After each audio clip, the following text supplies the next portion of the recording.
नमस्कार साथियों, हमारे NK अवनी यूट्यूब चैनल में आप सबों का स्वागत है। मैं आप लोगों से यही कहना चाह रही हूँ कि इतना दिन बीत गया, कुछ दिन और धैर्य बना कर रखें। हम लोगों को बहुत ही जल्द खुशखबरी मिलने वाली है और अभिभावक बंधुओं से भी कहूँगी कि सेविका को ढाढ़स बढ़ाएं, सहयोग करें, लड़ाई झगड़ा न करें, मारपीट न करें। मुझे कहीं से सूचना मिली है। मैं एक बात बताना चाहती हूँ, 2 लाइन की है। अकबर ने एक अंगूठी बनवाया और बीरबल को कहा कि इसमें ऐसा चीज लिखवा कर लाओ जिसको देखकर मुझे दुख में भी धैर्य मिले और सुख में भी संतुलन बना रहे, ताकि मैं कभी जो घमंड ना कर सकूं। तो बीरबल ने क्या लिखवा कर लाया? ये दिन भी चला जाएगा। तो दोस्तों, ना दुख हमेशा रहा और ना सुख हमेशा रहा, इसीलिए घबराए नहीं। आगे मैं एक वीडियो क्लिप के माध्यम से बहुत सी जानकारी देने का प्रयास कर रही हूँ, जो केदार भवन में बताया गया है। पूरा वीडियो जरूर देखें, बहुत जानकारी आपको मिलेगी। धन्यवाद। अगर उस वीडियो से कोई अच्छी सीख मिलती है और जानकारी मिलती है तो दोस्तों में भी शेयर करें, साथियों को भी बताएं। चैनल को लाइक और सब्सक्राइब जरूर करें। धन्यवाद। कि हड़ताल करना तो एटक ने ही सिखाया है। हड़ताल कोई नहीं जानता था आंगनबाड़ी का। तो पहले हड़ताल में हम लोगों ने 1450 रुपया जो 25% है लेकर के आए, और दूसरे हड़ताल में भी हम लोग 60 से 65 का जो है सेवानिवृत्ति का, और भी सुपरवाइजर में 25 से 50% और भी विभिन्न मांगों को हम लोगों ने के भय से, और कुछ लोग इसको बात का बतंगड़ बना के, बवंडर बना करके पेश कर रहे हैं, लोगों को डरा धमका रहे हैं। ऑफिस के दलाल और कुछ ऐसे लोग हैं सरकार के पिट्ठू, जो चाहते हैं कि ये आंदोलन कमजोर हो और हड़ताल टूट जाए। सरकार, आपको पहले भी बताया गया है कि 26 जुलाई को जब बैठक हुई थी डायरेक्टर के यहाँ, उसमें डायरेक्टर ने कहा था कि मानदेय के बिंदु पर डायरेक्टर ने कहा कि 500 रुपए की फाइल हमने बढ़ाई है, 500 रुपए प्रति साल हम बढ़ाने के लिए सहमत हैं। और ज्यादा आप जो लोग कह रहे हैं कि झारखंड के बराबर, यूपी के बराबर, वो तो नहीं होगा, लेकिन 500 रुपए प्रति साल बढ़ाने के लिए हम फाइल बढ़ाए हुए हैं। ग्रेच्युटी की फाइल बढ़ाए हुए हैं। अरे भाई, ग्रेच्युटी की फाइल बढ़ाए हुए हैं तो ग्रेच्युटी देने से कौन रोक रहा है आपको? गुजरात में ग्रेच्युटी लागू हो गया सेवानिवृत्ति के बाद। मध्य प्रदेश में 2 लाख रुपया हो गया। रिटायरमेंट के बाद आंगनबाड़ी सेविका सहायिकाओं को लागू हो गया। मध्य प्रदेश में 13,500 रुपया मानदेय लागू हो गया।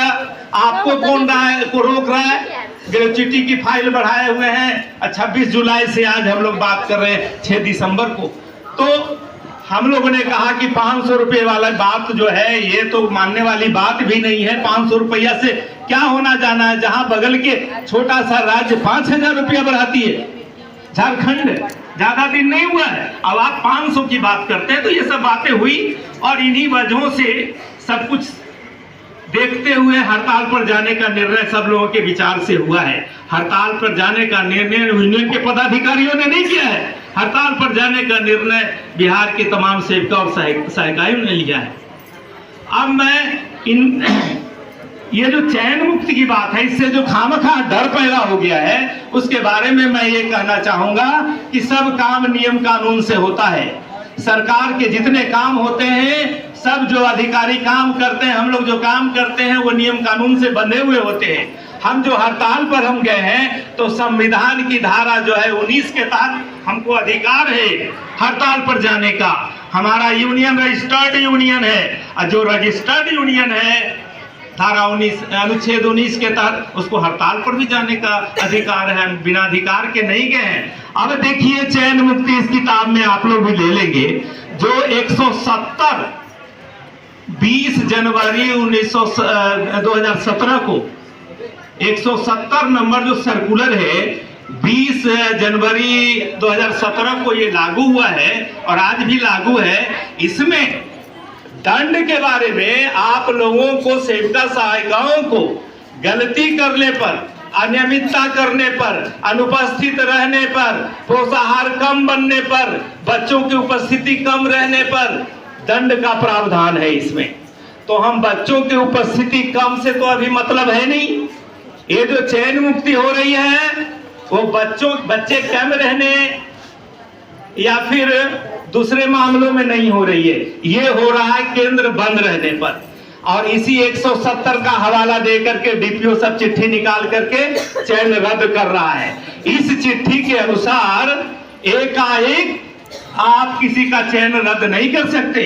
एक प्रक्रिया है, विधि प्रक्रिया है। पहले क्या होगा भाई, यदि किसी कारण से सेविका और सहायिका दोनों अनुपस्थित है, सुनिएगा गौर से, आपका सारा डर खत्म हो जाएगा। सेविका और सहायिका बिना किसी सूचना के वो अनुपस्थित पाई गई, केंद्र बंद पाया गया, ये पहली गलती। ये बिना सूचना के यदि आप केंद्र बंद रखे हैं, सेविका और सहायिका में कोई अनुपस्थित, दोनों अनुपस्थित हैं, वैसी हालत में दंड क्या मिलता है? वैसी हालत में दंड मिलेगा कि सुपरवाइजर आपको चेतावनी देगी लिखित रूप में। ये पहला दंड हुआ। इसके बाद भी यदि इसकी पुनरावृत्ति हो गई, दोबारा आपका केंद्र बंद पाया गया एक दिन के लिए, हम एक दिन की बात कर रहे हैं, एक दिन यदि दोबारा केंद्र बंद पाया गया, सेविका सहायिका दोनों अनुपस्थित रही, तो आपको सीडीपीओ के द्वारा आपको चेतावनी दी जाएगी। दूसरा दंड हो गया। तीसरा नंबर आइए, तीसरी बार इसमें जो लिखा है कि 15 दिन से ज्यादा है, 15 दिन या उससे ज्यादा 15 दिन तक यदि बंद है तो आपके मानदेय में 15 दिन की राशि की कटौती का दंड आपको दिया जाएगा। ठीक है?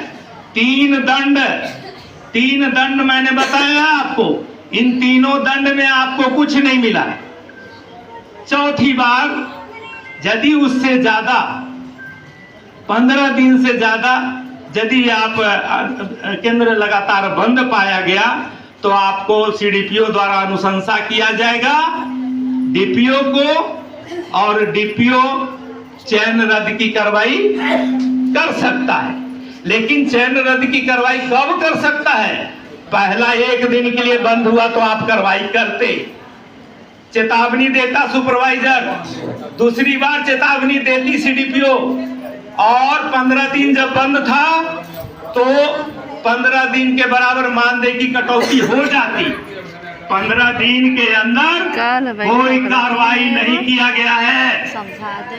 इस कानून के तहत 15 दिन के अंदर कोई कार्रवाई नहीं किया है सीडीपीओ डीपीओ ने, और सीधे इस कानून का हवाला देते हुए चयन मुक्त करने की कार्रवाई की गई है। तो एक प्रक्रिया है, एक सिस्टम बना हुआ है, सीढ़ी बना हुआ है। एक आप फांसी नहीं दे सकते आप।